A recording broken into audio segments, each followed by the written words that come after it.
Okay, we're live. Live. Hello to all of you who are watching, and this is the uh, third series in Hangouts that I'm conducting. We already have a lot of questions online. I have with me today Karthik and Shiva. So, Karthik, let's start with you. Can you tell us how your experience at ASU was? How did you start, and where are you right now? What are you doing? What all did you do? And what courses you took, what was your experience in general? Okay, hi guys. My name is Karthik. So I started my master's in computer science at ASU in fall 2013, and I just graduated in spring 2015. So right now I'll be starting my career with a company in a couple of weeks, and I started my computer science in general track. I did not take the software engineering or the other tracks that are available. And I'm from Tempe campus. So far, my experience with ASU has been good. Um, in particular, I liked few courses and couple of professors. They were great. And yeah, there are a lot of Indians at ASU. And with respect to job and other things, at least my batch of students, most of them are placed, and the scenario looks quite good. So this is what I would like to say in a couple of sentences about my journey and ASU in brief. You don't have to be just on a couple of sentences. Okay. Whole thing Uh, will get done. anything in particular that you would Uh, like to talk about? we'll come to it. There's a lot of questions now. So I think you will. You ended on a very optimistic note, so I would like to leave it a little bit there for now. Okay. Actually, yeah, with respect to certain things, probably we can get into deeper aspects of those issues. But apart from that, yeah, so far the experience was good at least. Good. That's very optimistic note to start off.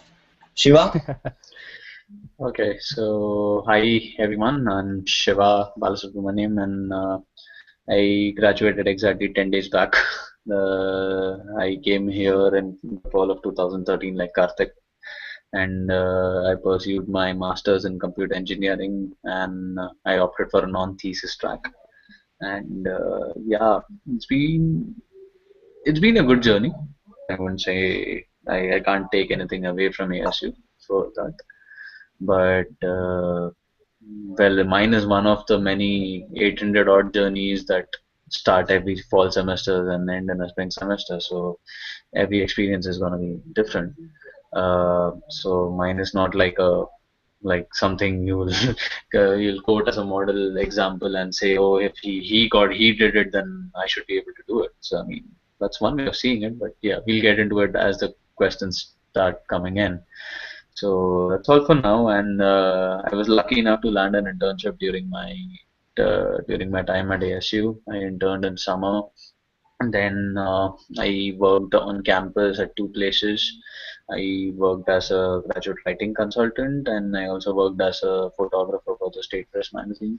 And in addition to that, I again interned in my last semester, and right now I'm just waiting for my work authorization, and once that arrives, I'll be joining a company called Microchip, which is located in Chandler itself. So that's my journey in pretty short and sweet, I would say. So you interned with State Press. How was that experience?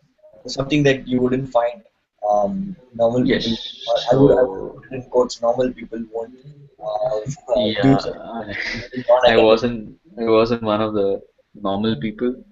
So yeah, photography has been a passion, and I'm thankful to ASU for that. But one thing I found here is like there's a lot of appreciation for art in general, and I couldn't I felt at home when I was working for State Press and working for ISA as a photographer, and that and the technical professional in me has grown, but I was more happy with the fact that the photographer in me has grown as opposed to what it was in India. And now, when I look back at all the photos I've clicked, like maybe 2, 3 years back, I mean, I can see a marked improvement. And ASU has been very instrumental in that. State Press was one of a kind experience because Here I was, who wasn't even sharing the same background as the people who worked there, and I got to work with some of the best photographers, student photographers, professionals, reporters, and it was like it's a dream come true for anybody who wants to be in journalism. But like for somebody like me, it was a great experience, I would say, who had no background in journalism or photography. So yeah. And you were also part of ISA. How was that experience? So ISA is very close to my heart in the sense that these were the guys who made me feel at home when I arrived first. They were the ones who picked me up from the airport, and the journey somewhere started along those lines in August of 2013, and then so every year ISA has this event called Shankar, and in 2013, the Jankar of 2013 is a time when I started getting involved with them, and since then I've been a constant part of pretty much all the activities. And I would say more than a professional organization, which it is, I found a lot of friends. I mean, some of the long-lasting friendships I've forged in Arizona and Tempe is because of ISA, and yeah, I'm glad that I was actually a part of it. Okay, we'll take some questions in quickly now. But before we start doing that, I want to ask both of you if there is one piece of advice which you would give to these guys, and the audience that you have right now is folks who have just gotten admit at ASU, predominantly computer science, but I also see a lot of computer engineering and mechanical and industrial engineering students. What is the one thing that you would tell them right now? They're just getting their visas and packing their bags right now. So. Karthik, you wanna go ahead? Probably you can take the question first. I'll follow your suit. Karthik is ducking all the questions. Okay, nice, nicely done. Well, advice. I mean, first of all, I don't see myself in a very advisory role right now because I'm just like 2 years ahead of you guys. So maybe I was born 2 years, maybe I was born before you. That does not make me a good advisor, I think. But yeah, I think if you're coming here all that way, spending all that money, make that degree count. And like I can tell you with the list in front of me, at least 10% questions would be other internships, other job. Yes, I agree. Those you are spending money on it. Even I spent money on it. Those are things that don't let me sleep in the night. But yeah, I mean, at the end of the day, it should mean more than money, and it should like you're coming here to enhance your skill set. Let's keep it that way. So try if you get that right, then other things are gonna follow eventually because a company will always value your skill set and not what not what courses you've taken, but more importantly, what skills you've developed during the 2 years you spent here. So yeah, so don't start chasing money as soon as you come here. There is enough time to pretty much you're gonna be doing that for the rest of your life once you graduate. Whomsoever told you that this is it, everything is gonna be okay, that person was probably lying to you. And it never ends. There's always something to look forward to, and there's always a new goal that you'll be working towards. So yeah. That that nicely brings into one of the questions that has been asked most right now. There's more than about 10%. There's I think 11% fees being increased right now. So with all this money being spent, is it worth spending so much money in this degree? Will it pay back, and is it worth spending so much money? I think it's Right. about $4,000 almost per course now. So that's a lot of money, and there's 11% increase in fees. So is it worth doing? Karthik? Yeah, I'll probably take that question. Okay, guys, probably ASU is on the lower end of the fee structure when it comes to most of the US universities. For example, if you take Southern California or any of the top-notch universities, they are quite expensive. Compared to the universities which are good and which are in the average range of fee structure, ASU, I guess, is a good deal too. Especially considering that Tempe is a university town where your living expenditure and other expenses are not so high like the big cities. and the education in ASU is also good enough. Compared to our batch, the 11% increase is quite high, but still it will pay off, especially our masters. The education here in this country is so different from India. I'm not saying India is good or bad, but this will definitely add a lot of value to your resume, to your education, to the way you look at things in your life. And especially if you do it right, you can take much more than what you're investing in terms of money. And strictly speaking, in terms of getting back what you've invested, most of my friends have got very good jobs, and we've all got pretty good salaries. I don't know if the scenario will be the same 2 years from now, but at least this batch, I've seen a lot of computer science students getting amazing jobs. Name any company that you want. There'll be at least one person who has got a job there. Microsoft, Apple, Google, Facebook, or any of the Californian startup companies which pay heftily. So monetarily, you can always reap the benefits provided you put in equal amount of hard work, like how much you're investing in terms of money. And yeah, I feel after a B, you should look to higher education if you have the passion for studying, or if you have any other reason to do masters, like for example pursue a field, or you want to explore further, you're not sure what you want to do, so maybe you want to try a couple of things and then do. uh, Definitely it's a good thing to do masters, and I would say that you probably wouldn't regret coming to the US or doing your masters, especially at Arizona. Like any other university, even ASU has its highs and lows, good and bad things. But if you are well informed, if you have done your research, if you get into with some kind of knowledge and some kind of um, what do I say? If you know what you're getting into, you can always bring out the best from your experience. I've seen people who it did not work really well, and I've seen people who it has worked extremely well. They've got part time from the first semester. They've got amazing internships. They did really well in their classes, and they got good GPAs. They've got amazing jobs. So there are all kinds of people, but it is your work. So all in all, recommendation to do masters and at ASU too. If there's So anything that you want me to add, yeah, probably. I'm gonna summarize that saying, that, jobs are not that difficult to find when you come here. For I, CS at least. For I, CS at least. I think there's about 25 people who just heaved a big sigh right now. Okay. Okay. The first question Uh, from can I add Shiva. something to it? Yeah, sure, sure. Yeah. So, like, yeah, I mean, there is like STEM majors in general find it easy to find jobs in USA. I wouldn't say no. CS people have it good. CE people have it good. Electrical comes second. Mechanical, civil, etc., kind of suffer a little. But again, all of this is still a function of the function of the market and how well the companies are doing. So there has been a time when people from computers have also suffered. There has been a time when they be like now there is a good time, so everybody is landing jobs. So I mean, I'm not saying that, so it's not about the university, it's not about you being good or bad, but there is also, you need to remember the fact that jobs are given by companies who are here to do business, and they're not doing charity by offering you jobs.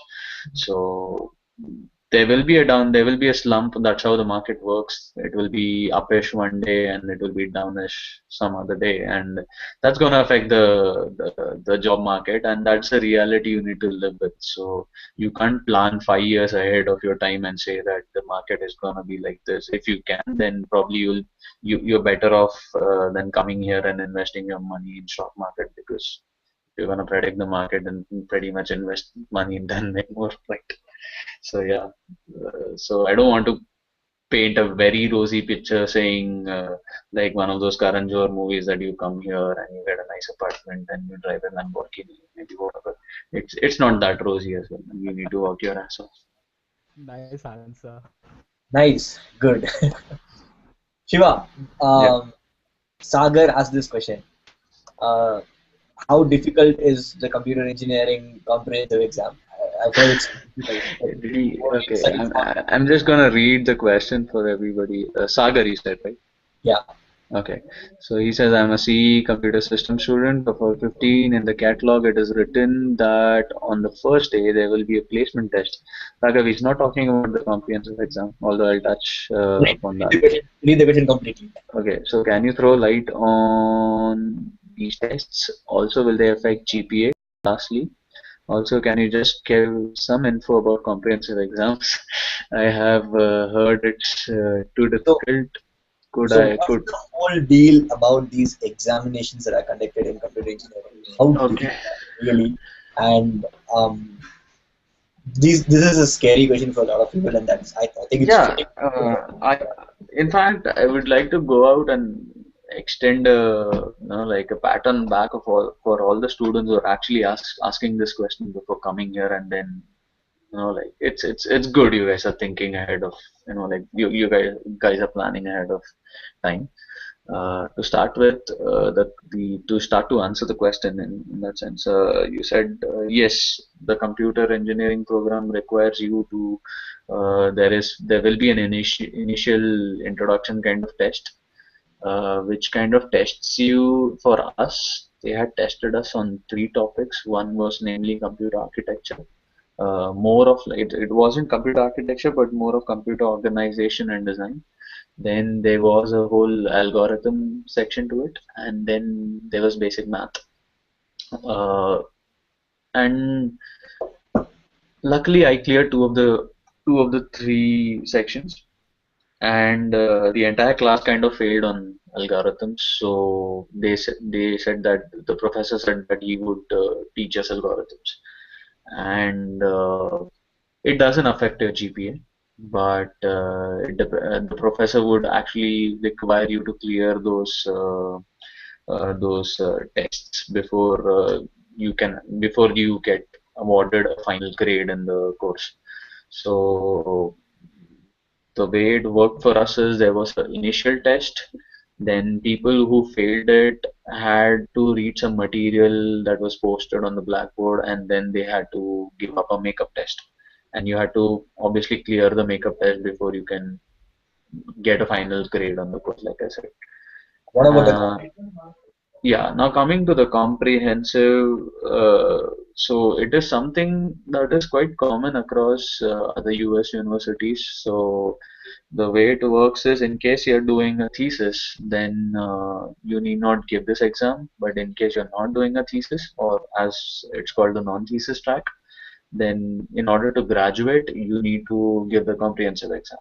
Again, like the first exam you guys give when you come here, the comprehensive exam does not count towards your GPA. It's not going to affect your GPA. But the scary part is you just get two attempts at giving the comprehensive exam.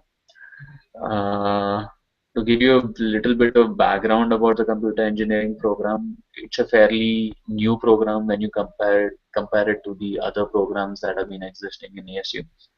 So I think it's like 3 or 4 years old, and we are probably the fourth batch who are passing out with computer engineering right now. So the way it started out initially was like, now if I start answering this question, Raghav, then I need to go into the course structure and kind of give them a background as to how it is. The- Because, Okay, try to stick to the comprehensive exam and why is it so scary? okay, okay. So comprehensive exam wasn't so scary when it started out. So, but what happened is initially, so the computer engineering program has you need to finish two core courses, and you're supposed to take some electives, and that's how you finish your collection of 10 courses. When the comprehensive exam was administered for the first time, so they were tested on these two core courses, and they were allowed to choose four elective courses. Now, there is something known as in area courses and out of area courses, which I think I might be addressing for as an answer for one of the questions. But for now, let's understand there are some in area courses, there are some, what do you say, there are some there are two core courses, and then there are four area courses that you need to finish before you If you can want to graduate. combine questions and answer them, it's okay.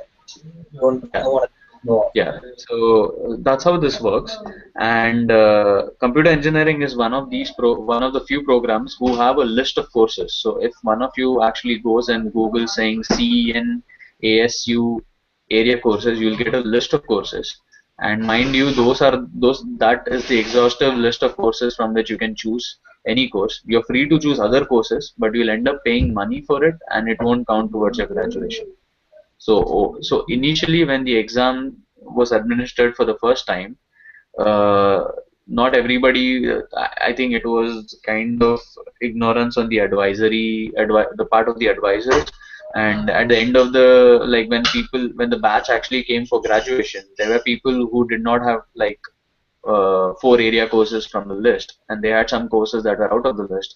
So they started with a petitioning system where people who are taking the exam kind of petition saying, I will give my exam in obviously the two core courses, and these are my four electives. And based on those petitions, the advisors used to go back to the drawing board and kind of decide which has a majority. And then they used to come out with a paper in those four. They used to decide on four subjects, and you will have to admit, like you'll have to take up the exam in those four courses. And it was easier. Also, it was easier because the overall cutoff was only 50% at that point of time. It was 50% on the core courses and 50% on the elective courses. And life was easy back then. And I think two of the batches passed quite easily. Then they started fiddling with the rules, and the batch before mine, sorry, the fall of 2014, so some of my friends gave the exam. And generally in fall, the number of people taking the exam is quite less because people graduating in fall is less compared to the spring. And what happened is that year, that semester, they rejected all the petitions where people said like we don't have say four area courses, we have three area courses. So I would like to consider this external course as an area course, and I would like to give an exam. So that is the time when they started changing the rules, and a lot of things went down, and eventually they made the exam only about two core courses. And the level of difficulty was more. It was something, rather than saying more, it was something people had never encountered before. So it came as a shock for everyone who was taking the exam. To give you a bit of statistics, 14 people, if I'm not wrong, took the exam. When the results came out, six of them passed, and sorry, eight of them passed and six of them failed. And I think by the end of it, four people had failed. When all the reviews and everything was done, four people had failed, and these four people took the exam with us this time. And this time it was even worse. And I don't kind of see a reason as to why people fail. And one of the reasons can be that they have increased the cutoff now from 50%. It has gone to almost, now it was 70%. So the time that I took my exam in spring, and it consisted of two sections. One was from computer systems one, and one was from computer systems two. The format was there will be three big questions per section, and these three questions are worth 10 marks each. And your each section is out of 20, so basically you need to answer two complete questions in each section, and they'll consider only two complete questions. And you need to bring 70% to clear, so that's you're looking at around 14 marks to pass in each section, and you need to clear both sections to clear the exam. And that is where it gets tricky, because computer system one is more of a hardware course where you're talking about circuit design and logic gates and stuff like that, and signal processing. And computer system two is more software-ish, where you talk about algorithms, computer architecture, and computer networking. Now, anybody who comes here in the computer engineering program is going to choose one of these specialties. He's either going to go towards the hardware side or the software side. So I think it is irrational to kind of expect the same kind of expertise in both the sections, and so that's where it is kind of flawed. and 70% is 70% as a cutoff is too high according to me. All these are my personal opinions. And the third part is what I find most bothersome is the fact that you're allowed to take the exam only twice. And that sucks because whatever I do in the 2 years and whatever coursework I complete has no bearing on the final outcome of my degree. It's as if everything in this world is dependent on that exam, and I have only two attempts to take this exam, and that is where it sucks. Because to give you a perspective, if you come to Arizona and pay $7 and go to the motor vehicle department, you can go and take the driving permit test at least 3 times. So if they can do that, then why when I'm paying at least $39,000, then I expect like at least the number of attempts being reached. These are some of the things that that kind of make the test difficult, and also the fact that what you expect out of the core courses when they teach you is not something you've been tested on in the final exam, if that makes any sense. So yeah, this is the harsh reality, ground reality as of now. So yeah, you should be scared because we all were. I was shit scared when I gave the exam after hearing all that. And this year the results were not so great initially, and they finally settled for for a respectable failure rate of like 4 people in a batch of 50. And that came after a lot of petition and talking with the advisors and etc. etc. So yeah, you should be scared Kind about of. the exam. So sometimes it kind of makes sense when they conduct these kind of exams, when in other times it doesn't, because this kind of exams are supposed to, perceive you as a person who is a computer engineer when you graduate, and they're supposed to test you as a computer engineer rather than on independent subject. So it kind of makes sense on some level, I'd say, but I It don't. does. Where I think it does. I mean, I don't like I don't say there shouldn't be an exam. I'm saying that Yeah, if you're giving an exam, then kind of standardize it to an extent. I see what So you. so one of another fact I would like to touch upon is like say a given course, say computer architecture. So there are at least 4 professors in ASU who offer computer architecture. Each of them has a different coursework altogether. Like So there will be a professor who touches upon very basic computer architecture. There is a professor who touches upon stuff that is actually happening in the industry. Now but when you there come is to like a exam, you are coming from the from different backgrounds to take but the.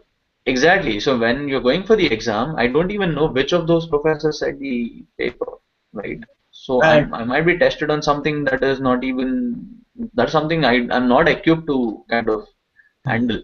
So that's where it kind of falters, I think, so the whole format. And it's a work in progress. And anybody who has thoughts, see, second thoughts about the exam, I would suggest like think twice before coming here. Because it's something you once you get into it, you have to live with it. The only way out is to convert to a thesis track, which you might be lucky if some professor is kind of Meherban on you. If it that that seems like you are a little oxymoronic to what my views are. I believe that doing a thesis is probably it's because I'm a research student, but I believe that doing a thesis is actually the better option No, than. I'm not saying no, no. I'm not saying one is better or the other because each has its own value. Coursework has its own value and thesis has its own value. And I'm not even going into that discussion. But I'm just saying, like, if you get into this program, be prepared that you have to give an exam and you have to clear it. And in case you don't, you will be left with 1 or 2 options, either to convert to a thesis or I don't know. This year it went like until this year, we had never encountered a situation where a person had failed the exam twice. Hmm. This year it happened, and it was like something we all were waiting with bated breath as to see like what happens now. Because the paper, according to the rule book, it says you will be removed from the, and I quote the rule book again, you will be removed from the degree program and you are obviously free to appeal your decisions, but that is what the College of Graduate Education will suggest, saying you should be removed from the degree program. What that means is the 10 courses that you slogged your ass and got maybe A's or A pluses do not count. Your GPA does not count. The fact that you failed the exam twice will not allow you to get a master's degree. That is a harsh reality. So That's a if little hard. I hope it will Yeah, change. that's very harsh. I don't know. I think it's under review or whatever, but yeah, like I told you, right? The rule book, the computer engineering rule book kind of changes much more than the weather in AZ. So I won't, I won't. Yeah. So be sure about. Yeah. Moving on. Sorry, that was a pretty long answer, I suppose. No, that's kind of like a history of ASUC wrapped in I all this. had to. I mean, I had to give it because then you don't understand where it is. Why is it like? If you ask me why is it so difficult, this is why it is so difficult. Okay, moving on to another topic where I'm expecting a very large answer again. I think this is for Karthik, considering that you're from computer science. There's a huge fight for courses in computer science. Is there any way to get the courses we want? Karthik, what's your experience been? Did Yeah, you write I'll PhD jump course? in. I'll jump in and say get a fast internet connection. Get a my premium internet. Did you crawl via ISU? Did you do all those hacking? Or how did you get the courses that you wanted? Or did you get your courses at all, or did your interest change as you took your courses? Yeah, actually, I can speak quite at length for this particular question. So I see that Kevin has asked this question. Kevin, it is true. It is very difficult to get the courses, at least in the place where you are. It will be very, very difficult to get the courses that you want. The same thing happened to me. First semester, whatever courses I wanted, I did not get because I got my admit quite late. And as you know, probably by now, that the first few seconds are when all the courses will be taken on March, whenever the day when all the courses will be released in March. Within the first 10 seconds, most of the courses that everyone wants will be taken. And now the condition has, the situation has become so bad that the number of people who are coming to ASU are more than the number of seats available. So the last 2 semesters, I've seen people from my batch taking classes that they're not interested in only because they didn't have any other option. For me, the first semester, I only got 2 courses of my choice. The third one I didn't get, and I thought I'll take that in the subsequent semesters. And through over the period of my masters, my mind changed, and I didn't want to take that course.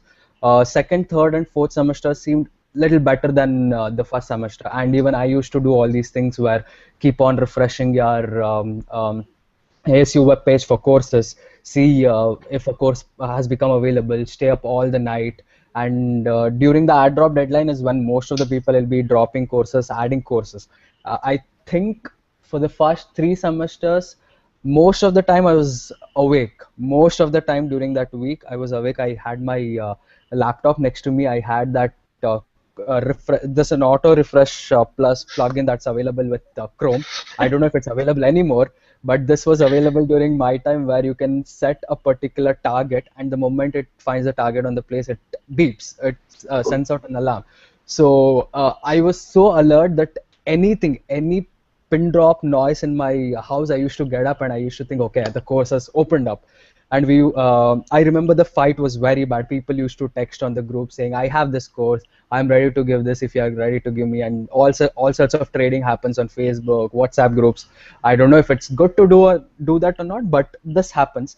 The only way to get courses is through that ASU system. Even if you go approach your advisor or professor, all they're going to say is, you will have to wait. You'll have to go keep checking online if a particular course has opened up and if a seat has been dropped by someone.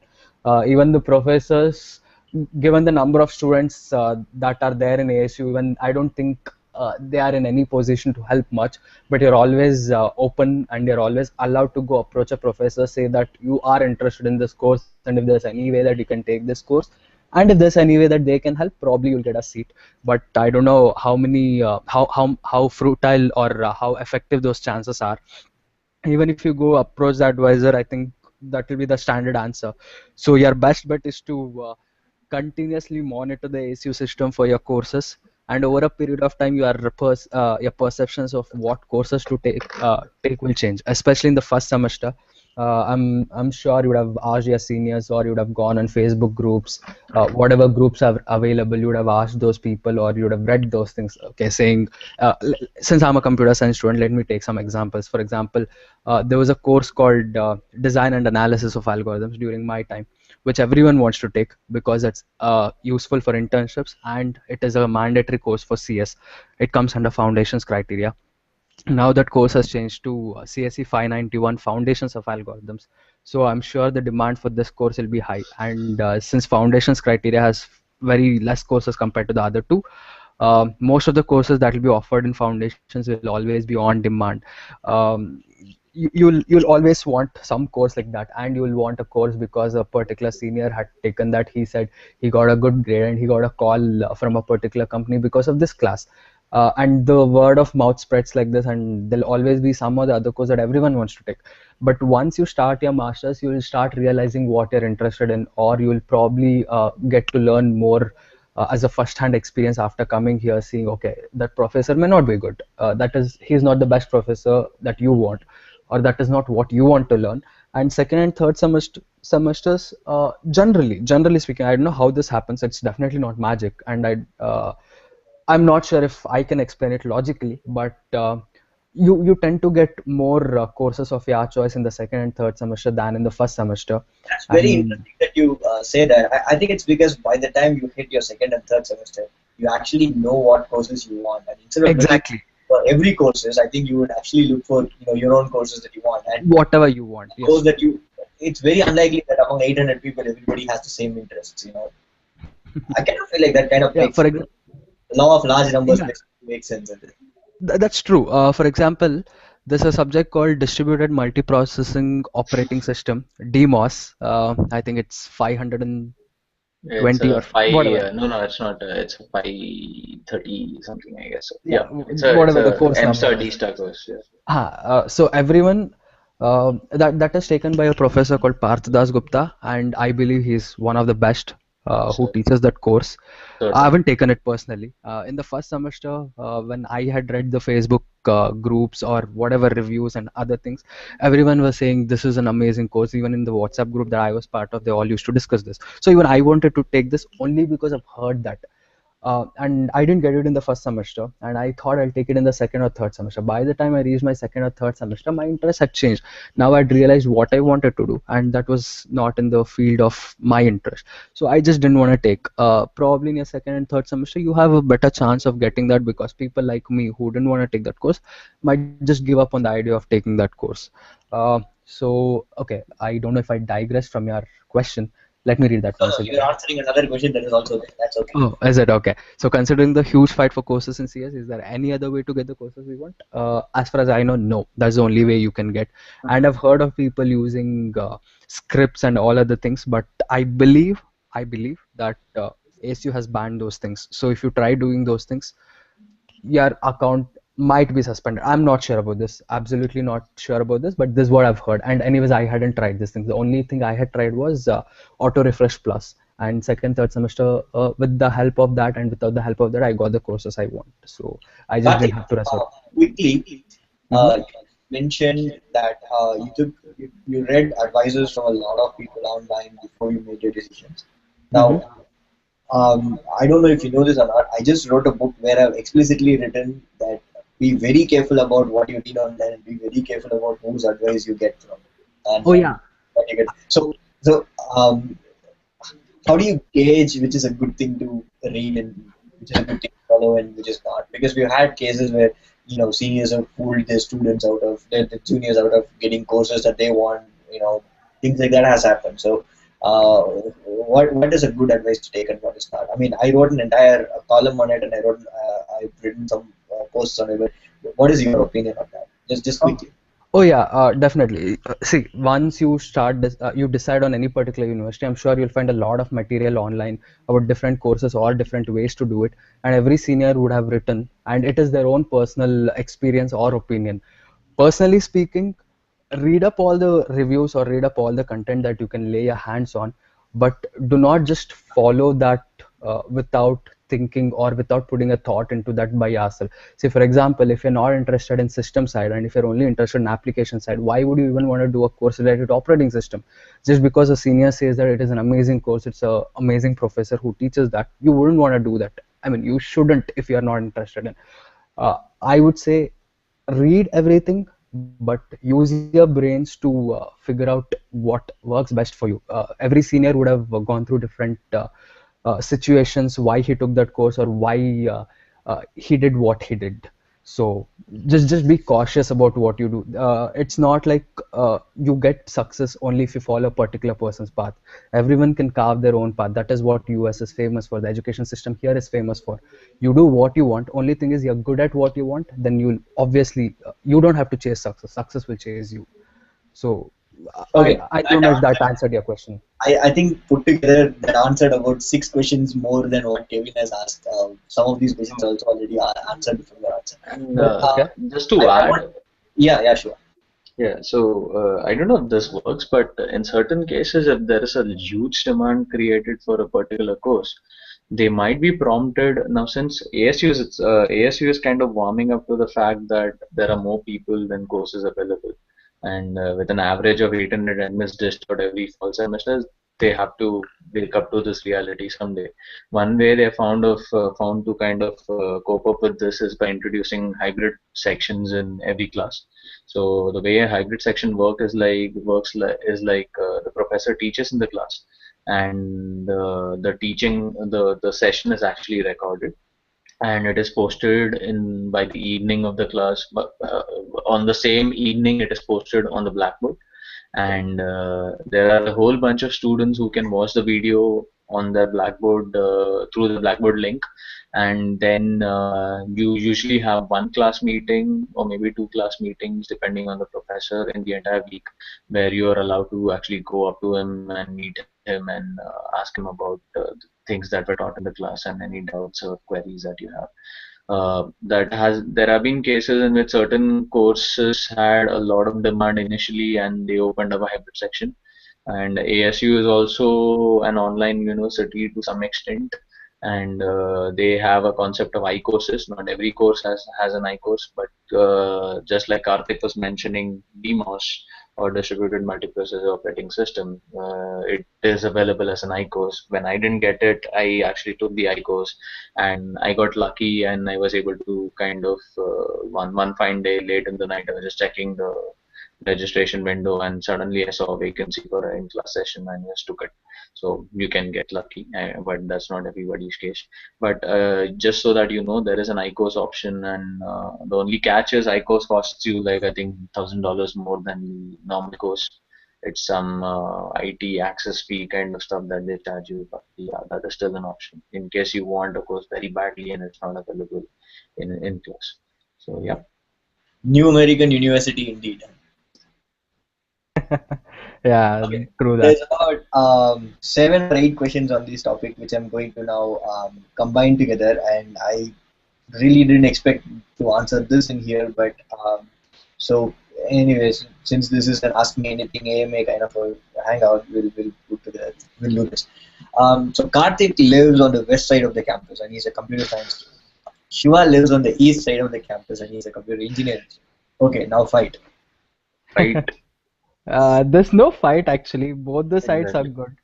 good. I stay on the west side, like Raghav mentioned, which is closer to Brickyard. But most of the Indians, I don't know if it is by choice or by chance, they stay on the east side, I think near it's the by culture. quadrangle. Huh? I think it's by culture, to be frank. Yeah, probably you can say that, but it's not like east side is bad or west side is good.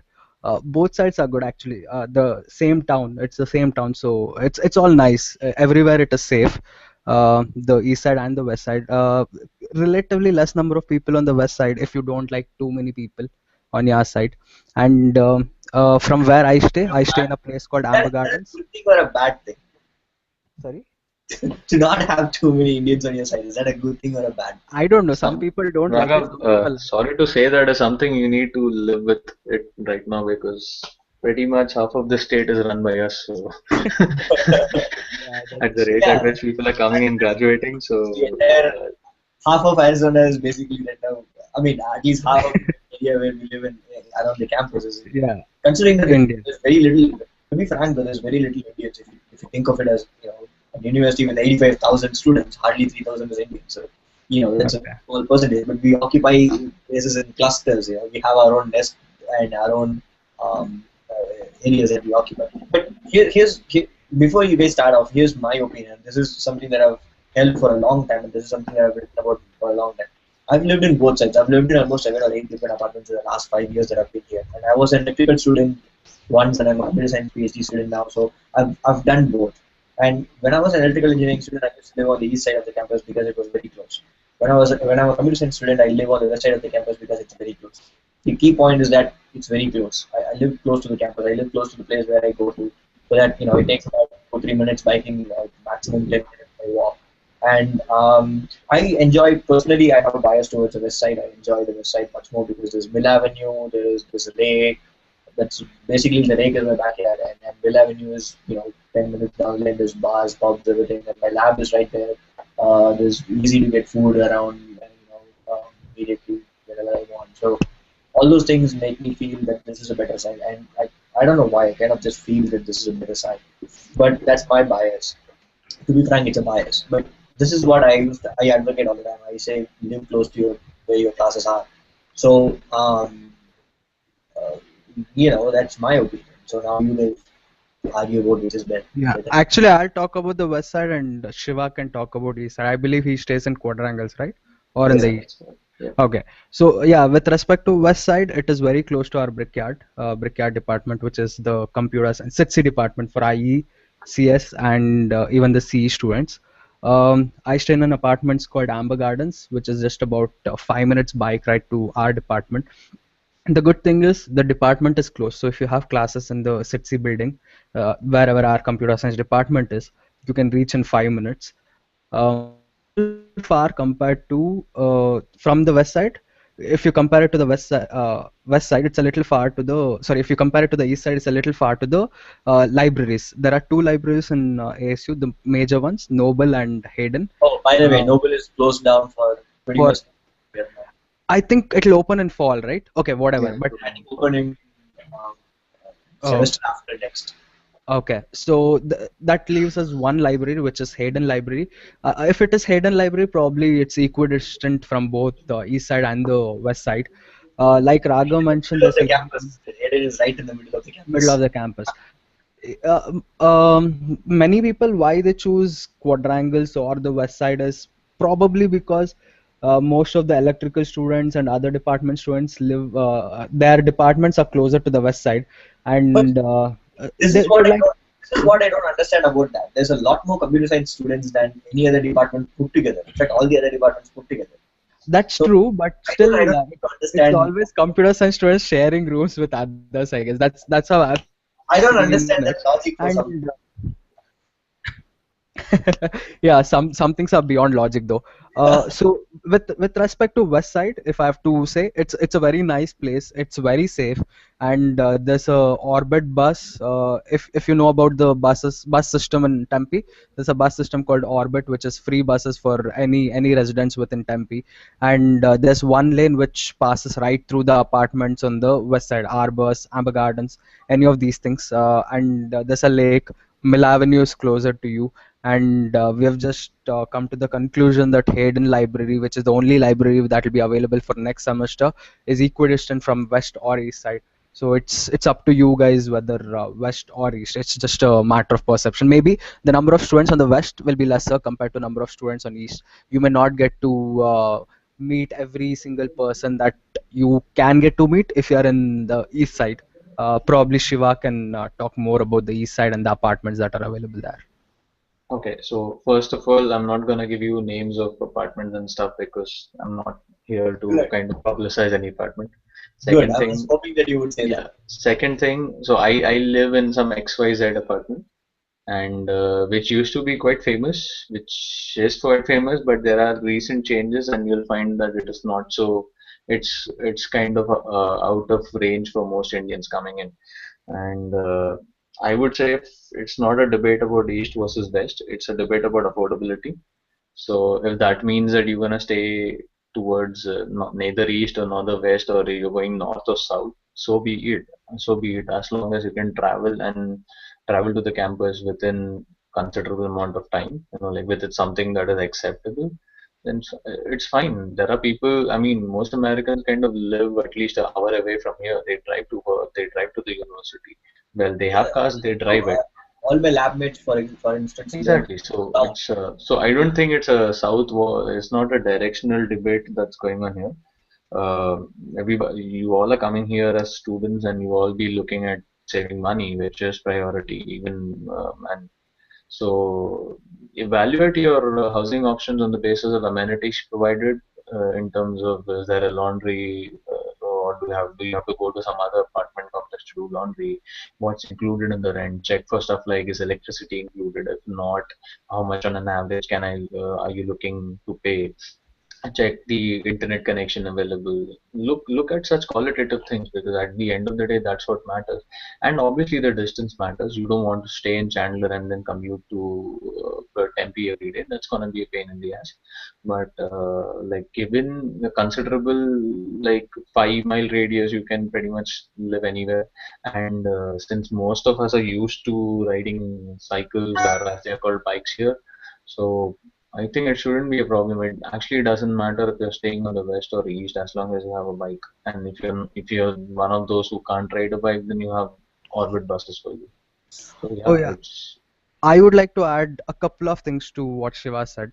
So, Yes, like yes. he mentioned about laundry and other things, on the west side, there's just one shop where you can get your vegetables, whereas on the east side, I've seen a couple of them, Food City and other places where you can get your actually vegetables quickly. sorry to Easier. interrupt, but actually even that is a non-issue because at the end of the day, I think most West people end up going to Walmart, and you have a bus going No, straight to that's a Walmart. good So point that Shiva brings up. Even though there's food city and all those things around, and even though in the west side also there's Rollins Market and other things around, but I think that these are not good places to go. In fact, the nutrition value is so bad that you will end up losing your health, and that is not really no, something. that you're being a little harsh on them. I won't say that. It's not that bad. It's just that Walmart has better quality, I would say. That's all. I mean, it's a way of For putting. me, I think I nowadays I go to either Trader Joe's or Fry's even sometimes. Yeah, but you can't expect a student coming from India to go There's a to a Fry's that is close so by from where I live on the west side. So so. I mean, you basically the way I see it, like every student who's coming here is coming from a different financial background, so priorities are different. So, and I just say that who are we to comment on what somebody wants to eat that's and true. where things somebody wants to buy. So, it's just that you need to know that there are options available if you want them to be, and so just don't base your decisions only on the fact because 10 other Indians are staying there.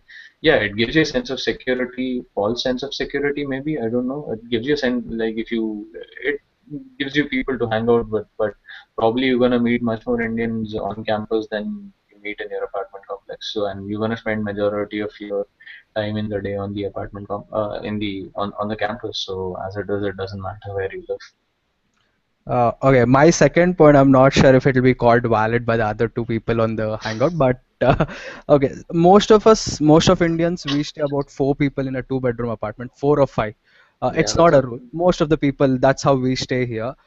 So if you're looking for houses, east, west, north, south, wherever it is, look for a two-bedroom, two-bathroom apartment. This is out of my personal experience that I'm speaking. If it is just one single bathroom, then if you have classes at the same time and if everyone wants to take bath, it might be a problem to share the bathroom in that small window of time. I don't know if it's a valid point, but you might want to give some thought about having two bathrooms so that the time that everyone needs to get ready You can be know, a little less. I've lived with such an arrangement like there's three bathrooms, three houses, and three two-bedroom houses, and we are 15 of us, and we lived. Nobody knows who we lived where. We lived like that for about a year or something, and that's how my masters went out. During that time, and it wasn't really a trouble for me. In fact, none of our schedules were. But to be frank, though, all of us were doing our own research and we had our own departments and everything. So none of us really clashed a little. One of them was an MBA student, and we really didn't have schedule problems. But I kind of feel like that's really not a big issue. In fact, I think what Shiva says is the most bigger issue, the affordability factor.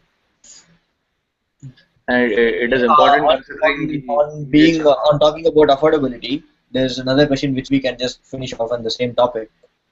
both of you guys, what is your average? I don't think I should answer this because for me it's a completely different deal. But both of you guys, what is your average What is my average what? Age? expenditure? Expenditure. Okay. So you are looking at Just give uh, one number. Your expenditure 500. a month, 500. including Yeah. like everything, your Yeah. leisure, everything together, rent, Yeah. 500. 500. internet. I guess so. That should be a good amount. 500. Karthik, Okay, so for me, if I don't go out and eat, if I always cook at home, say Yeah. 400 to 450. If I get groceries home, I don't go out eat in the restaurants and all. Just the electricity, phone, the basic living expenditure, including rent, all these things, anywhere between 400 to 450. And if you go out and eat, it depends on you where you eat and what kind of money you spend. Yeah. That's all. it's funny for me. The way I live, I have my own room, so I don't share a room with a roommate, and I have only one roommate. For me, and I barely cook at home. Like I cook at home once in 2 days in a month or 3 days in a month or something. And I eat at proper restaurants also. So my expenditure, I think I can be considered as sort of a luxurious student. I mean, I don't have a car yet, so that's something. But yeah, I can be considered as sort of luxurious. I spend about 1,000 a month, and Yeah, it's anything upwards of 500. Most conservative being 500 and I not think most conservative. Most conservative can there are I know people who kind of manage it in 350, 400 as well. Once they're staying with five people, so the rent comes down to like 150, 200 bucks, and then they kind of I don't know how they manage to squeeze in everything at like 100, 150 bucks on top of it. 500. But Let's but take 500 is comfortable. 500 is comfortable. You can there are times when it has gone to 600, 700, depends on let's what take a time of call the at year it is. 500.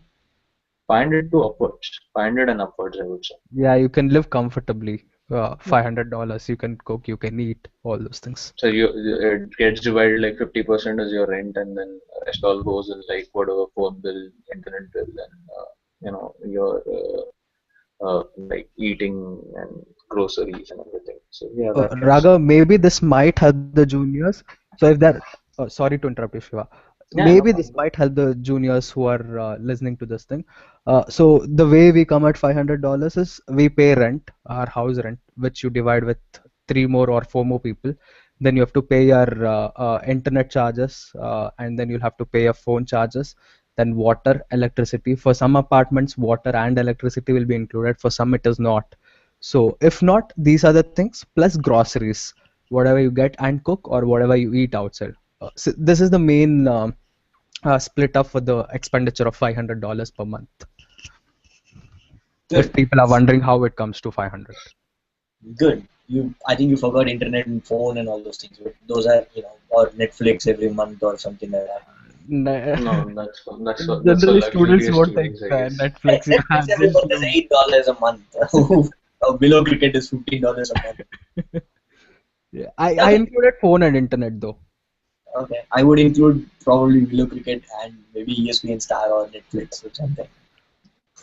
Then another $30 if you want. Sure, Raghav. Okay. Okay. Here's another series of two or three questions that I'm gonna combine, but I'm not gonna touch at all because I'm completely against the sentiment that is expressed on the question, and I've been very outspoken about this before, and I don't want to go into it. Part-time jobs, are they easy to get? Are they worth it? Uh, Part-time job. Okay. If it matters, I waited 2 semesters to get mine. So yeah, and some have been lucky who landed like. So I moved out from my previous apartment, and the replacement roommate who came, he got a job on the third day. So it is pretty random. It's like from what I've heard, it's a game of numbers. You put in 200 applications, you might start getting calls. What you also need to know is like once you get one part-time job on campus, getting other jobs kind of become easier on campus because it kind of shows that you're employed with ASU, so your employability increases. I've seen cases where a person did not get jobs, calls for interviews for like maybe 2 or 3 semesters, then they do one small job, one temporary job, and then after that they keep getting calls. So that's also possible. Jobs are there, but there are equal amount of people vying for them. But somewhere you will find a median where somebody like most of them end up getting something or the other. It's not very bad as like some other universities have it, where there is like no on-campus jobs and people are kind of forced to work off campus illegally. And at least you need not do that in MP, I guess. So, and I haven't seen people doing that either. So yeah. Karthik? Okay, if I have to add, probably it'll be a little bit more of an opinion, my Mhm. personal opinion. I don't ask anyone to follow this. If you can get a part-time job and if you can handle it, do it. You can at least sustain yourself, living expenditure. You don't have to. If you're taking a loan, probably that will be a relief for you if you can sustain yourself through the part-time. And sometimes if you get a technical part-time job which is related to your field, for example, like if you're a computer science student and you get a developer role, I know few friends personally who got amazing work here. It's their claim that the development that they did here was much better than what they learned in India, and they got to learn a lot. Through that, their internship interviews were easy because they had learned so much, and they could use these things to talk during their internship interviews. I'm not saying this is always the case. It might be the case. It's just that you have to be lucky, probably, and you might learn something new if you are doing a technical role. If not, you can always sustain through that money. You can save something probably too. And yeah, only thing is make sure that part times will not hamper your studies or whatever goal with which you came here for. Part time is your part time stuff, not your full time objective or goal that you came here to ASU or to United States for. But if you want, you can do. And like Shiva mentioned, yeah, our university doesn't seem to be a very bad option for part-time jobs. Yeah, there are quite a lot of part-time jobs, and you need to apply. Persistence is probably the key here. Keep on applying, and one or the other day when you probably reach 100 or 200 applications. I don't know why it is 100 or 200 for that reason, but I've There's heard no people say numbers only like after that. that. Only I've after even I heard. applied to so many jobs, I got calls. I've heard people make this comment. So if you get, well and good. If not, probably try concentrating more on other I things. would say spend. I mean, yeah, you need to apply. You can't just apply to two jobs and say I've And applied. Like I applied to about like 50 of them in the first semester, then maybe 20, 30 more. But I kind of stuck gold with one of the recruiters, one of the departments, and I kind of kept emailing, and we had a thread going on for like that we exchanged like 18, 20 emails, and then I finally got a call. So a lot of it depends on networking as well. A lot of things in this part of the world is done through networking, which is true for even your full-time jobs, and referrals work obviously. So yeah, any of these can get you a job, and you never know what might get you a job actually. For me, yeah, I've never applied at a part-time job ever. Actually, I applied at two, maybe two or three, and I never worked part-time at all. And in the last 5 years, I've never worked part-time. So I don't like the idea of working part-time also, and I think I've talked about it enough before in previous hangouts and on the book and everything. But yeah, valid points. I take yeah. it. Before we proceed further, actually, I just want to make a disclaimer that whatever I'm speaking is my personal opinion. I don't expect anyone to follow this or even pay attention to if you don't want to. It's just that I am sharing my experiences. Hopefully, if you can get something out of it, well and good. But if not, please do not try to imitate me or think that okay, he did that, he got it, he didn't get it, he That's kind got of a it. given. Yeah. So please don't do that. I think that's kind of a given. Yeah, I just want to put it out in the air. That's good. That's good. Okay, so there are a couple of questions about ISA and their pickups. ISA is going to conduct their own orientation hangout somewhere in the middle of the June that will involve everything starting from how to pack things, what to bring, what not to bring, and how pickup is going to work and how Yeah, that will be a longer hangout. yes, if you guys want, you can view the last year's ISA Hangout. I'll try to post it on the event page once the event is done. Or maybe Shiva, you can post the link. Shiva is actually part of ISA Media. He holds the recording and everything right now. So maybe he can post it on the event Yeah, page. yeah, I can do that. Yeah. That is the last year's one. I want to warn you that it's the previous year's event. There will be an event similar to it. In fact, there is an event that is being planned right now. You can expect it to be somewhere around mid-June or end of June at worst, and that will contain a very detailed uh, orientation on how to pack and how to move and how to come and everything. and that will also be another AMA kind of a event. So that will be a bigger event with most of ISS core committee doing proper research work before answering your questions and everything. So it will be a very formal, proper event. I'm going to leave that. I'm going to leave, even though I'm part of ISA, I'm going to leave the ISA questions for ISA to answer. And I also see a couple of very particular questions about certain things, including visa and all those things, which I'm not going to take right now because I don't think it is possible to take those questions right now. But here's another question that is coming up. I don't know the policy in the department right now. Maybe Karthik and Shiva, you can answer it. What is the requirements, minimum requirements for an RA and, or a TA? Is it allowed for non-thesis students in the department right now, or is it only for thesis students? And if so, what is the application procedure? As of what I remember is there's an application form, sign up form that comes up, and you just sign up and you get lucky and you get picked. Yes, as far as I remember, yes, they do. At least the computer department does that. Electrical also does that. I guess they come out with a form for TA ships in particular, and I think wherever. the form is online, but I think the deadline is long past actually for computer science. Yeah, but from what I'm saying is like the TA forms, I mean, they do ask that you have a minimum score of 25 on your TOEFL. If in case you don't, then you're required to give the speak test and probably score a 50 or something. I don't even remember how. Oh, speak Uh, test. Yeah, yeah, I I think Karthik has been a TA, so he'll Yeah, be able to add more in about it. But from what I understand is like a lot of it depends on the professors, and a lot of my friends have actually spoken to the professor, kind of like followed them for a long time, and then got RAs and TAs after working voluntarily for one semester. So that's how it works. okay. From what I know, TA, if you want to do a TA, you have to be a thesis student. A is that non-thesis, because I don't remember that in the last year. no, RA, even a non-thesis student is allowed to do a GRA or an RA. But TA, only a thesis student. This is what the advisor had told me recently, but probably you can check. I'm not sure. I'll verify this and I'll post it Yeah, later. you can I check the for requirements online. I think even for RA right now you need to be an MS student. No, see, I've seen few professors where they'll allow you to work on whatever you want in under them in their lab or whatever, but without being a thesis student. Uh, Fact Lab, for example, and a few Yeah, yeah. other So few other FATCAP labs. is one exception because they just got a $5 million grant from Melinda Gates Foundation. So I think they work independently out of this. Correct. It's with ASU grants. I know another student who is working for a professor who just recently joined ASU a year or 6 months ago, and he's an MCS student, that is non-thesis student. So from what I know, only TA can be done by MS, that is thesis students. Non-thesis students can do RA, but for that, like Shiva said, you have to approach the professor. You probably should have taken their classes, prove that you're worth it, and then most of the times this is how it happens.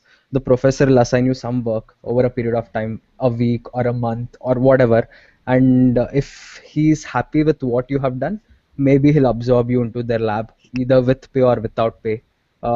This depends from case to case, professor to professor, but this is how RAs and TS work. On the same topic, while we are Yeah. on this subject, One more thing. Sorry.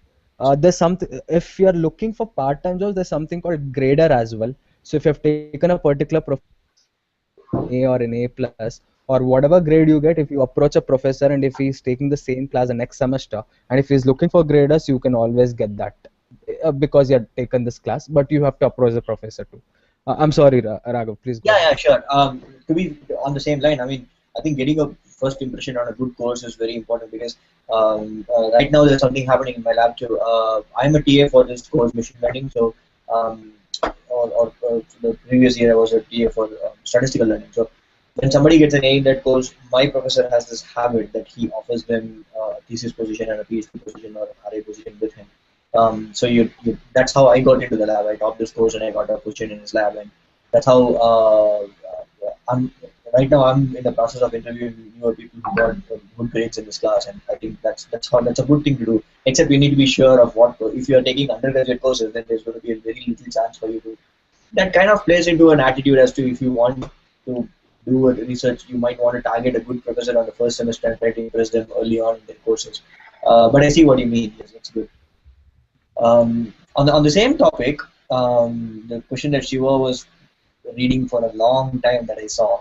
Um, is it difficult to do an MS with thesis, or is it what's the difference? What how does it matter in industry? No, I wasn't reading it for the long time. My cursor kind of got stuck there, and I forgot to change it. So yeah, but And yeah. then Anyways, following on, is it possible to convert between one to the other? What are the formalities for it? How to do it? When um, to do it? Let I me also think combine it with the other question. Uh, how does job opportunities depend on getting an MS and getting an MS, MCS or a non-MS student? And uh, yeah, so how does it matter? How does it? What's the difference? How does it work? well, MS with thesis and without thesis has its own challenges. When, like, if you come to CE, it's pretty obvious you have to give the comprehensive exam, and I've already spoken at length for it. So yeah, so I don't know. I'm still yet to figure out which is a better option in terms of computer engineering. CS, I think Karthik might be able to help you as to like how is it, but each of them is gonna have its own what do you say challenge. And I think thesis, I personally find it much more challenging because you need to be invested in one concept for a longer period of time. Most of your coursework projects won't test you for that long. It would be maybe for a few weeks at the max, maybe a 2 week, 3 week period on which you work on a problem statement and then you try to get an answer. But thesis, on the other hand, is kind of you kind of survey what's been done till now, then you come up with a problem yourself, you try to improvise on a certain problem area, and then you work on it for an extended period of time. So that's obviously much more intensive than working on any assignment or course project. So that's given that, I think, yeah, I mean, for me personally, I find thesis to be much more difficult. Is there a job advantage for between one to the other, or is there Well, individual career from advantages in yeah, terms of job or a next higher degree, or what are the differences? it might be. I'm not saying it's not a black or white answer. It's a gray answer for me because first of all, it depends what your thesis is on. Usually, when you put a thesis on the resume, it goes on to say that you have an extensive software. Like if you're a CS guy and you have done a thesis, it just tells me that you are capable of working on a very large project for a long time, which is something an industry might look out like, okay, they want people who have experience with software projects. I mean, that is one of the minimum requirements they put in many full-time job requirements that they post on their portals.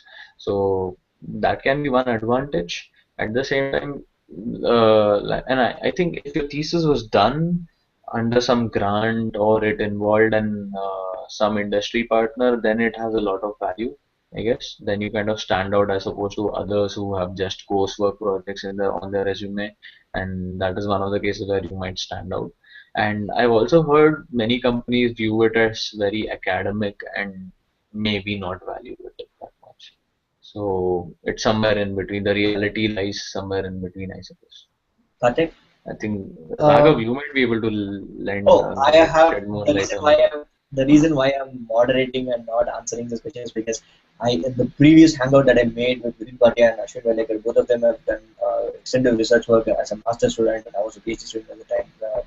So that I had an entire 2 hour session on just thesis and differentiating between thesis and non-thesis, and I've said Yeah, but all that I can say. yeah, but if you're also to add to it, if you are ambitious and you want to go ahead and pursue a PhD at any point of time, then you might. It's good that you start early and start looking at a thesis right now because it helps you eventually in getting a PhD at mid, I suppose, because you need to have certain publications and stuff, and your thesis can often result in a full-blown publication if you've done good work Yes. and money Now on that it. you So mentioned it, that's for me the biggest advantage with doing a thesis program is because you have this papers that you publish. You at least publish one before you graduate a thesis, and that becomes a very personal piece of work that is your own. And yeah, when you go to an interview, and you give your resume to somebody as a master student, you want to occupy their mind and their way of thinking about you for about an hour.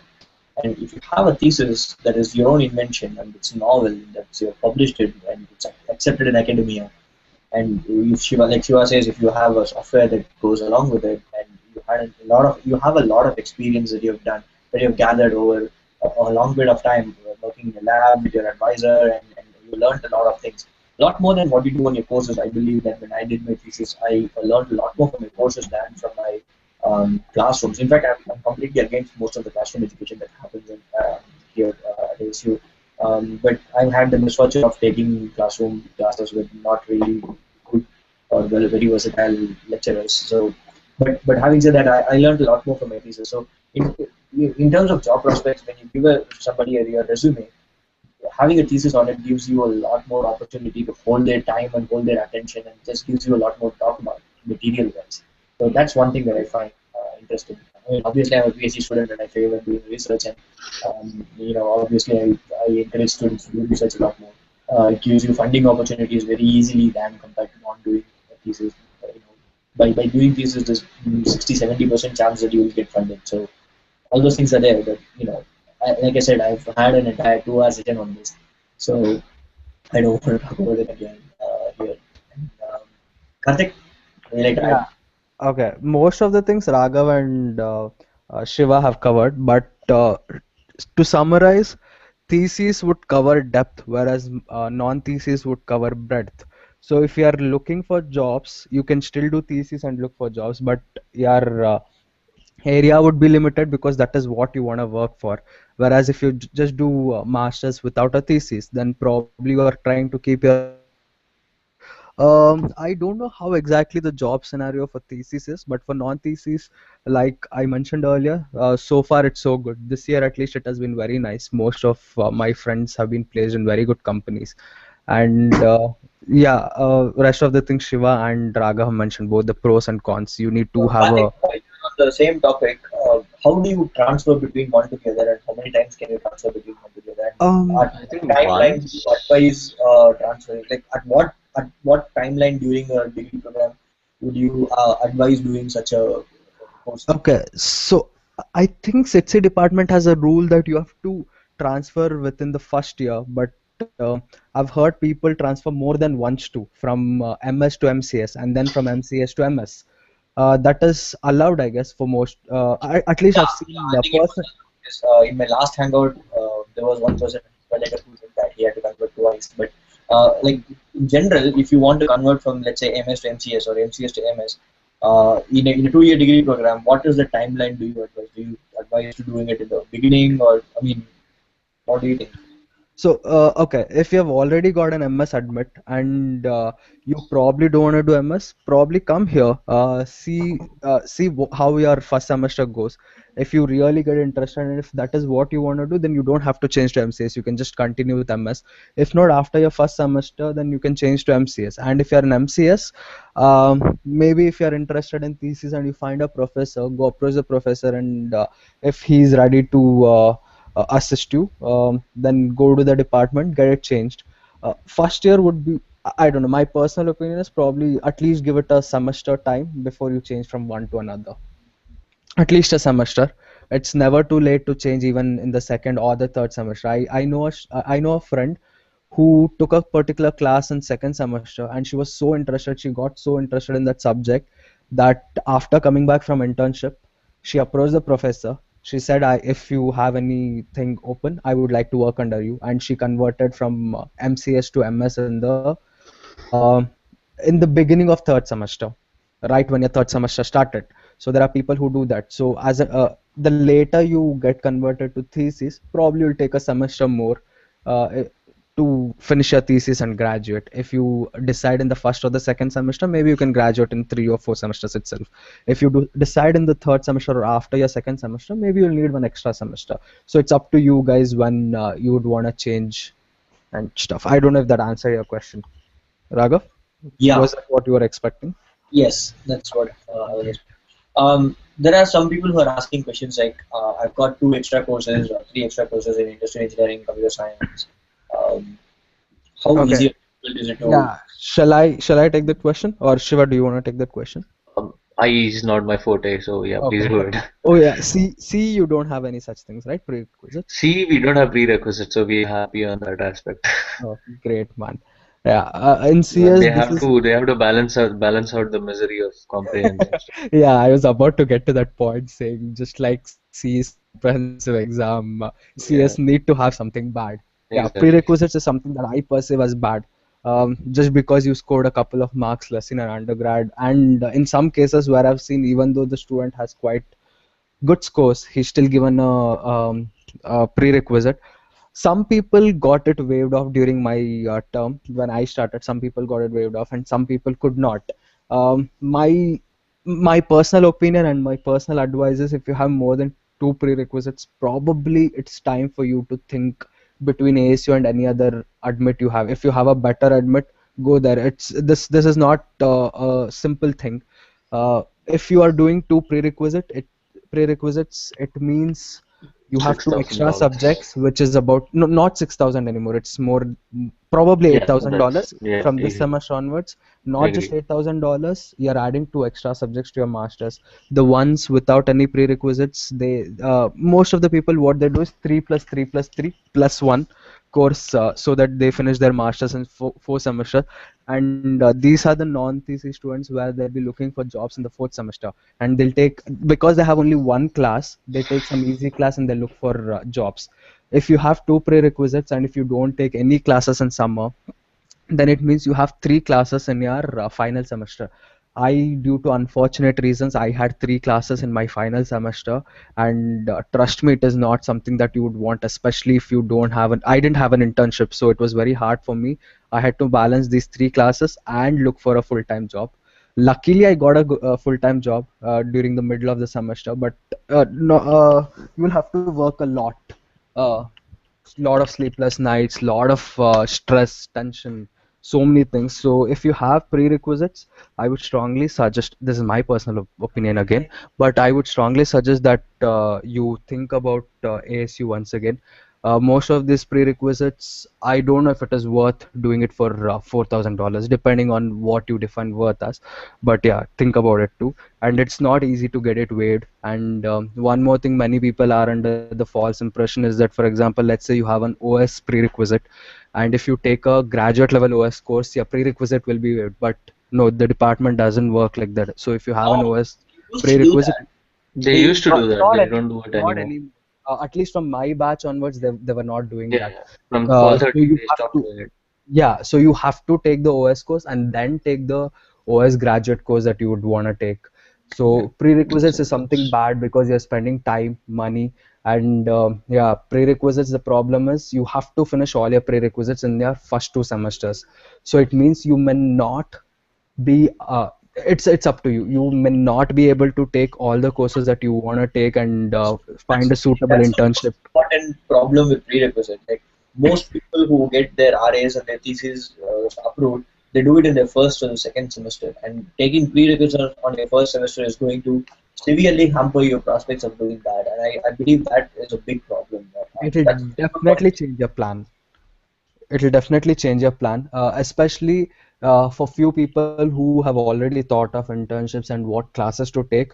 If you have two prerequisites, it means you're taking two less classes in both the semesters, and maybe you may not get those classes in the first two semesters. Maybe it might hamper your internship chances, but think about it. Prerequisites, in my opinion, are bad thing. That's a very good point you brought up. Yeah, that's very important that you brought that up. That's true actually. Okay, Uh-huh. I think we have answered most of the questions that we are answerable, and there's one last question which I'm really happy to take, and I'm very glad that somebody asked it. Actually, it's two people have asked two different questions which I'm gonna are related. So, is it all studies? And basically, the question is concerning, if not particularly some extracurricular, how is extracurricular, and is it Yeah. I think So I all think three of us can answer that. one person has asked, is it all study? Another person has put a name to it and said, I'm interested in cricket. So is there what is there to do in cricket? So Shiva, we are musicians, so how do is it for me? It's not. I mean, I'm a PhD student. I'm supposed to I'll be answer the singing. cricket part first. Yes, your So roommate plays Yeah, that's good. Yes, so cricket basically, you take a place and you put at least 800 Indians in that place. There's obviously gonna be like at least 10 cricket teams, and that's true about Arizona as well. There are cricket teams in pretty much anywhere. I think And Karthik also plays cricket, right? sorry, bro. I play gully cricket, not up to any level. Yeah, Oh, so we play. you You play can. JC Park cricket, right? So Yeah, JC Park. if you're this not so serious kinds, then you can play it pretty much everywhere. You have grounds, enough grounds, public parks. You have ASU facilities like the Student Recreation Center and the SRC fields where you can go. And after ISA organized a cricket tournament last year, I think it's one of the it's become an official ASU game as well. So you have stumps and bats. I think I don't know if they rent it out yet, but They're yeah. going to. So They're going to. yeah, And and you always have. there was an official ASU intramural cricket tournament also last year. Exactly. So you also have like you might get it off Amazon or wherever it's gonna be cheap. That shouldn't be a problem. And for the serious kinds, there is in Arizona there is a tennis ball cricket league that goes on where there are like professional teams who play and there are matches that happen in summer and also in winter under lights and it's the scores are posted online and there's like a complete scorecard and it's pretty professional. And you also have a season cricket league. I don't know exactly the details of it, but I'm pretty sure it happens. And many of the people who play here are from companies like Intel and Freescale, the local companies, in addition to students from ASU. So yeah, cricket is cricket is a huge thing here. I think so. What about And extracurriculars other than cricket? it's not all studies. Certainly, it's about how like some when I was about to move here and I asked one of my friends who was 1 year into his MS. I asked him like, "Dude, how was it exactly? What's the experience?" And he said he summarized the whole experience in one word by saying it's all about time management. He said how well you budget your time is what is gonna define how successful you are and or like what you get to do and how you get to do it basically. So that is something that is at the core of your masters. And ASU is after being to a few other universities and talking to friends from other university, I'm proud to say that ASU has enough extracurriculars here. So one of the things you might be interested if you're a dancer, if you're a singer, if you're pretty much it is so diverse that British does sorry ASU does have British team. So all even like it can be as random as that. And there is something known as ASU Graduate Fall Welcome. It's an event and Passport to ASU. These are two events that occur during the beginning of fall semester, and it's a tabling event where you can find pretty much every organization, student or non-student organization that is present in ASU, and they have tables there, and you can just walk up to them and ask them what they are into. And I'm pretty sure before you walk out of that room, you'll at least find 5 to 6 things that interest you. So there is enough room for extracurriculars, and you can talk about Raghav here has been here for quite some time now, and I think he's been actively involved in music, and he'll tell you as to like what his experience is. For me, it's been a inspiring experience. I mean, I started music just before I came here. I now own a home studio in my house. I have two MIDI controllers, three guitars, and speakers to support an entire 25, 50 people audience and stuff like that. So I record music and everything. For me, being a PhD student, it's not really that. Even being a PhD student, it's not really that difficult. I find time. In fact, it's kind of like being a paid vacation for me the last 3 years that I've been here. I really didn't find it that difficult. And there's extracurriculars for there's things that you cannot even think of, like what Shiva says. There's a Quidditch team and there's a Quidditch tournament that goes. So there's things that you can't even think of that exist. So, like he mentioned, Passport AC was one of the best ways to find all these things out. I also play a lot of badminton. There's good sport around. There are biking clubs, there are camera clubs, there's photography clubs, there's There are dance clubs like ASU Andas. ASU Andas is a big brand now, and there's Bollywood not ballet only club. just Bollywood dancing. There's all kinds of dance clubs. There's this tango club for tango Tangos people. are also There's there. salsa clubs that goes on. There's a giant club that I know of. There are food cooking classes. Astronomy clubs. There's astronomy clubs, there's robotics clubs. There's if you go to Passport Ace, you'll find all these things. And at some point or the other, everybody is involved in something or the other. And I myself have been involved in two or three. And then there are student organizations like the Indian Student Association, GPSA, Graduate Professional Student Association. There's coalition of international students. There's coalition of African American students. There's coalition of Southeast Asian students. There's all these kind of socializing things that you can do. To rediscover yourself if you want. There's a writers club which is beautiful. More than that, you can do other things too. I myself was involved with some political office some time ago. I used to write speeches. I used to intern to a person who is the deputy to a speechwriter. So you know, you can do all those kind of things. Like Shiva worked for Sport Press. So yeah, you can do all those kind of things.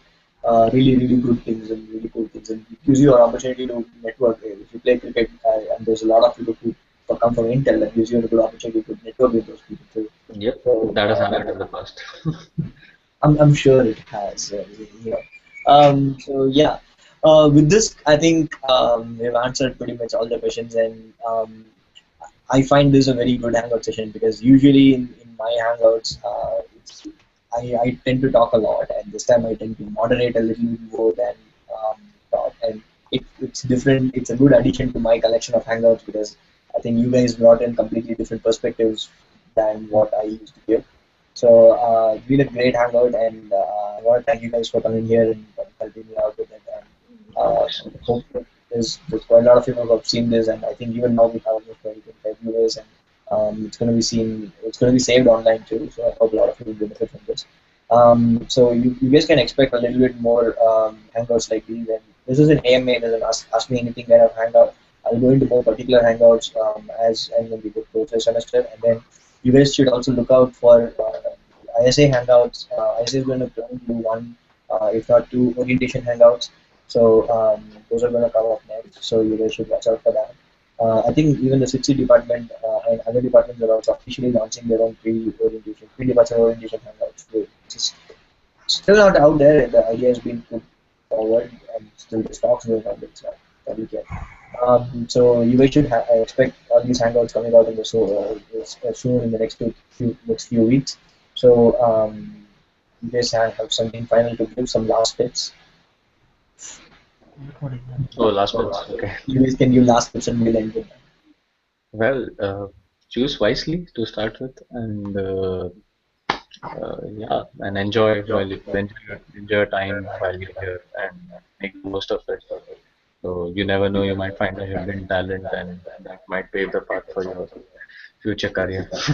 You never know. Not at least I'm not the one who came here with a 10-year plan. So yeah, yeah. So all the best, and hope it all works out for everybody who's on the other side. Karthik? Oh yeah, guys, all the best. And one last thing that I would like to say is, you're coming here to a different country, to a new kind of education system. Try to make the most out of it, not just studies. You do get a lot of time for other things. Probably not a lot. As an average Joe, I have found time during the semesters where I could go to movies or restaurants or play Counter Strike with my friends or go play cricket in the nearest park. Not always this will be the case. You'll have a lot of academic work to do, but here and there you can find time, provided you manage your time well. Uh, my personal opinion is there are a lot of clubs here in ASU, a Harry Potter's club or musicians club, any of these things. Try to indulge yourself. You will get a new feel of how other cultures work, how other people work. Get an all-round experience. It's not just studies that you're coming here for. Make the most out of it. And if there are any questions, probably you can reach me through Raghav. And I hope I've given pretty good advice. Don't have to take it, but all the best, everyone.